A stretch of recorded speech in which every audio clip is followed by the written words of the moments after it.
किसी भी programming language में जब हम पैटर्न प्रिंटिंग की बात करते हैं तो ये थोड़ा सा डिफिकल्ट टास्क होता है।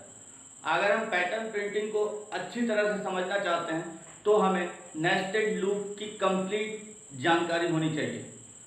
हमारे पास नेस्टेड लूप का यूज करके हम यहाँ पर रो वाइज और कॉलम वाइज अपने पैटर्न को प्रिंट कर सकते हैं। जब भी हम बात करते हैं नेस्टेड लूप की तो यहाँ पर दो लूप आते हैं, पहले आउटर लूप फिर इनर लूप। आउटर लूप का यूज हम अपने पैटर्न में रोज को प्रिंट करने के लिए करते हैं।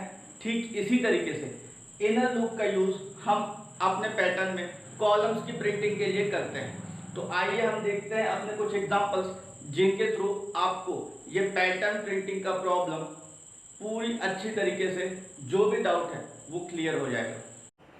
हमने यहाँ पर पाइथन में प्रिंटिंग पैटर्न को समझाने के लिए आपके सामने कुछ स्क्रिप्ट रखी हैं। उम्मीद है आपको हमारा ये वीडियो पसंद आएगा और आप इसे शेयर और लाइक करना नहीं भूलेंगे। अगर हम बात करें स्क्रिप्ट नंबर 1 से लेकर 3 तक तो ये सेम पैटर्न को फॉलो करेगा और वो पैटर्न इस तरीके का है। अगर हम रो नंबर 1 पे हैं तो कॉलम 1 से लेकर 5 तक प्रिंटिंग होगी। रो नंबर 2 पे हैं तो फिर से कॉलम 1 से लेकर 5 तक प्रिंटिंग होगी। सेम इसी तरीके से रो नंबर 3, 4 और 5 पे भी काम होगा। अब हम देख लेते हैं हमारे स्क्रिप्ट को। हमारा जो स्क्रिप्ट नंबर 1 है वो 5x5 का एक मैट्रिक्स प्रिंट करेगा जहाँ पर हर एक पोजीशन पे एस्ट्रिक वैल्यू को हमने प्रिंट किया है। ये हमारे प्रोग्राम का आउटपुट आपके सामने है। ये 5x5 का मैट्रिक्स जो 5 रोज़ और 5 कॉलम्स में है। अब हम देखते हैं हमारे पास स्क्रिप्ट नंबर 2 का क्या आउटपुट आने वाला है।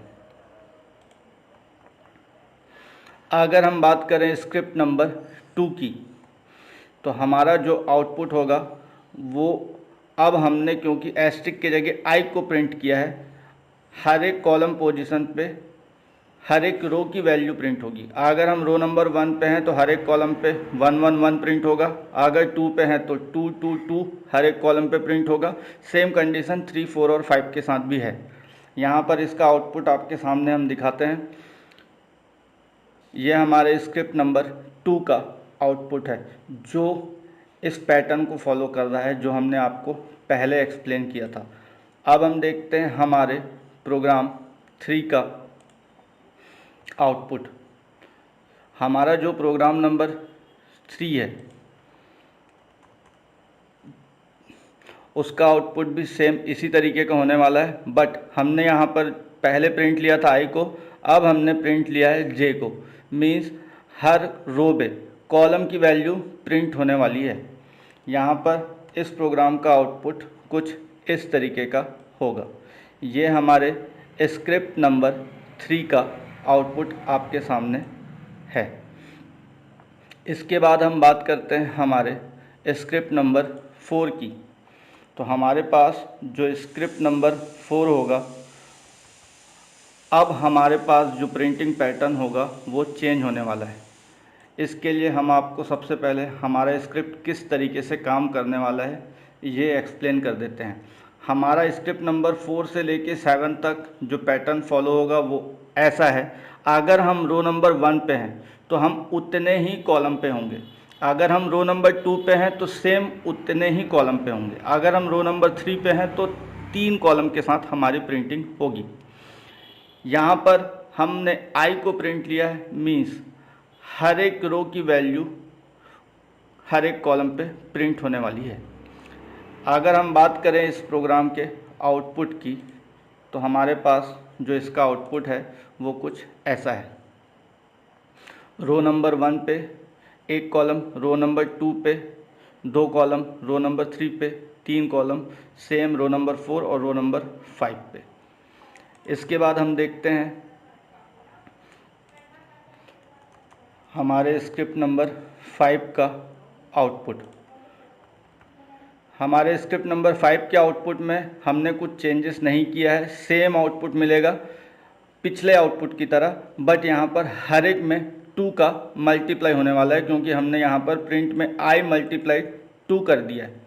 इसका भी आउटपुट आपके सामने हम दिखाते हैं। यहाँ पर सबसे पहले हमारे सामने एक मैसेज आ रहा है, एंटर द नंबर ऑफ़ रोज़। हम नंबर ऑफ़ रोज़ में 5 वैल्यू इनपुट करते हैं, तो हमारे पास इसका आउटपुट कुछ इस तरीके का है।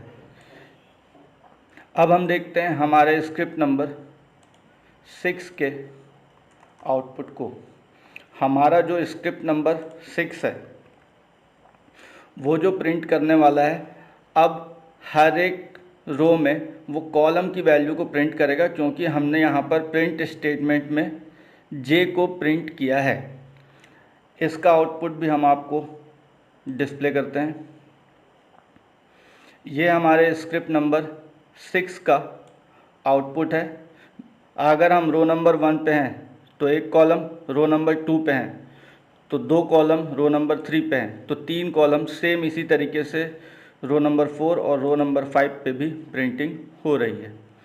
अब हम बात करें हमारे लास्ट स्क्रिप्ट की, जो है स्क्रिप्ट नंबर 7। तो हमारा जो स्क्रिप्ट नंबर 7 है वो जो आउटपुट रिप्रेजेंट करेगा, उसमें 6 के आउटपुट में हमने जस्ट 2 का मल्टीप्लाई कर दिया है। जो हमारे स्क्रिप्ट नंबर 6 का आउटपुट था उसके आउटपुट में 2 का मल्टीप्लाई कर दिया है। यहाँ पर भी हमारे पास सेम मैसेज प्रिंट होने वाला है। शायद कुछ एरर है, हम देख लेते हैं। इस एरर को पहले दूर कर लेते हैं। ये हमने एक्स्ट्रा कमेंट के लिए जो 3 सिंगल इन्वर्टेड कॉमा लगाए थे वो हमने हटा दिया। अब इसका आउटपुट हमारे सामने कुछ इस तरीके का होगा। सबसे पहले एंटर द नंबर ऑफ़ रोज़ हमने फिर से इनपुट किया 5, और हमारा ये हर एक जो आउटपुट था उसके साथ 2 का मल्टीप्लाई हो चुका है प्रीवियस आउटपुट के कंपैरिजन में।